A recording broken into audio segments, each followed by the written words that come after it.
translation and interpreting.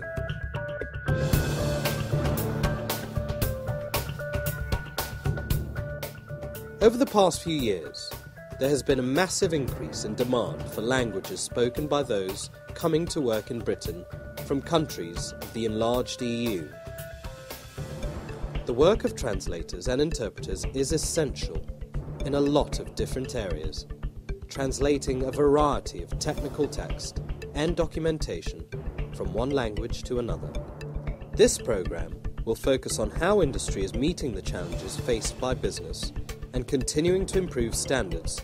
As globalisation moves forward, the role of the translator and the interpreter becomes even more influential.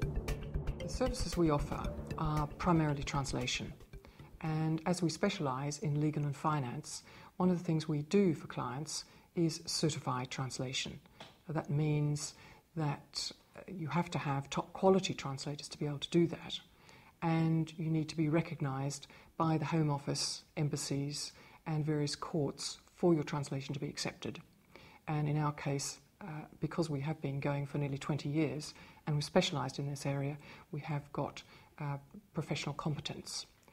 Additionally, we offer transcription services, and many companies require this, where they've had conferences and they want CDs created to distribute to the delegates, or they have undercover work which they want transcription for, which we do for companies as well as the police and intelligence agencies.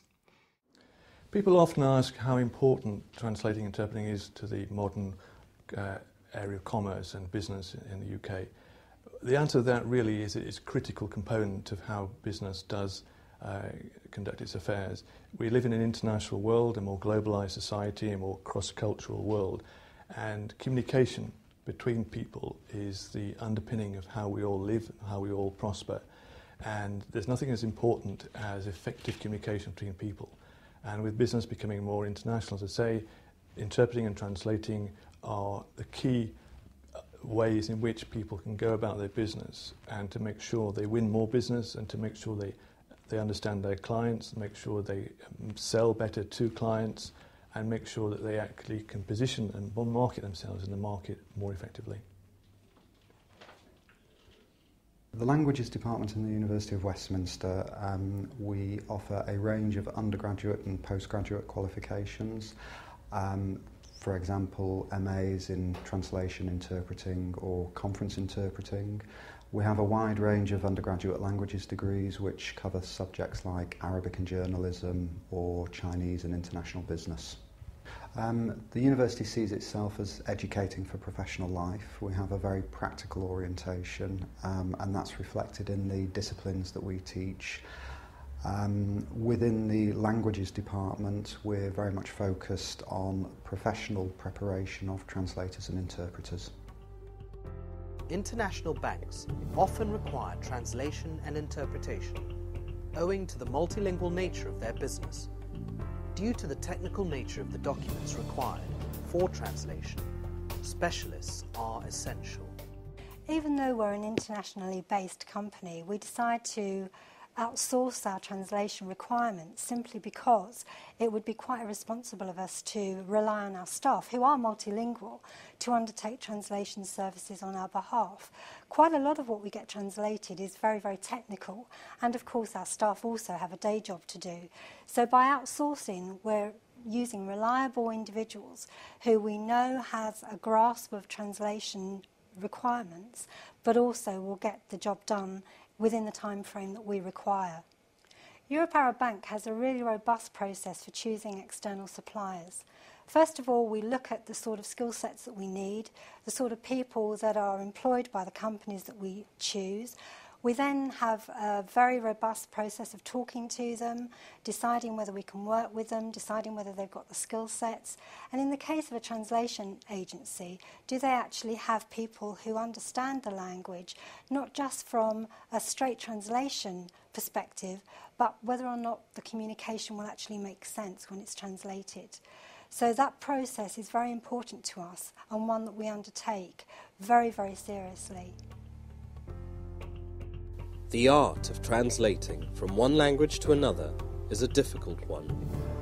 It is often said that successful translation occurs when the translator moves beyond simply translating word by word and starts translating with the purpose to retain the word's overall meaning and indeed interpret the sense of the document.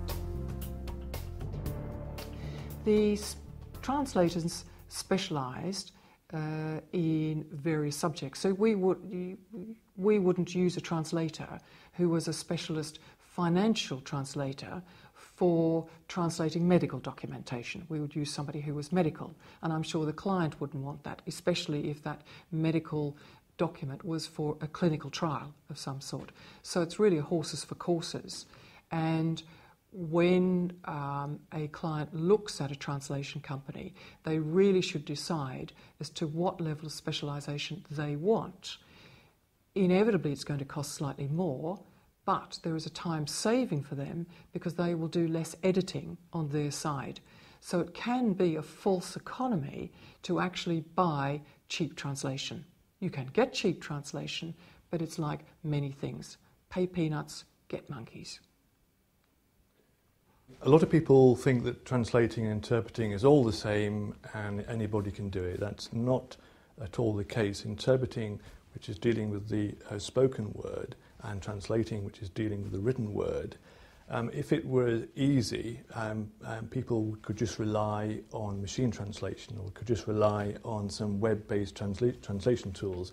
Translating or interpreting depends on the application. If you're translating some text for a website, that's very different from translating something which is a detail of a patent for a legal requirement. And it's the context, it's the actual setting and the particular circumstances for which a translation or an interpretation is needed that determines the complexity or the actual skill in which people in this industry earn their professional kudos, if you like. It's a case of understanding the client, the circumstances in which they want the translation or interpreting done, and actually looking at the application and making sure that the surrounding circumstances are appreciated in the actual translation. Technology has made the work of translators and interpreters easier. However, technology is not likely to have a negative impact on employment of interpreters, because such innovations are incapable of producing work comparable with work produced by skilled professionals. It is the context that a word is used which gives it meaning. Thus, only a financial translator would be appropriate to translate financial documents. A machine would invariably be inadequate. You need to consider that machine-based translation will only give you a very rough translation and will not produce a polished, well-matched translation. It's a case that if you just want to know the gist of a letter from Hungary of your great aunt, you can rely on a machine translation.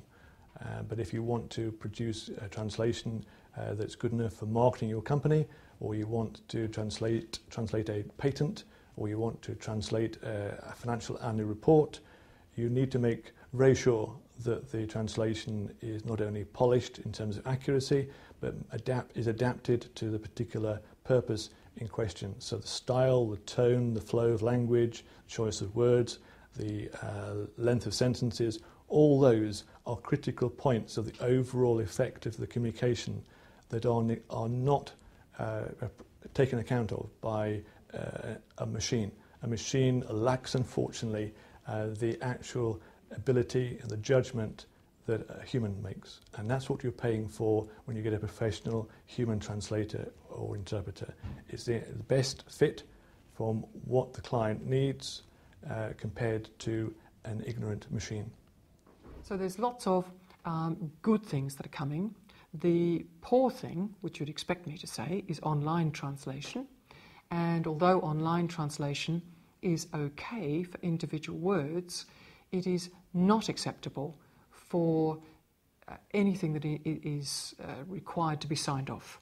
I can't believe any client would be satisfied to have online translation for clinical trials, for prospectuses going on to stock exchanges, for litigation or otherwise. You could not do that.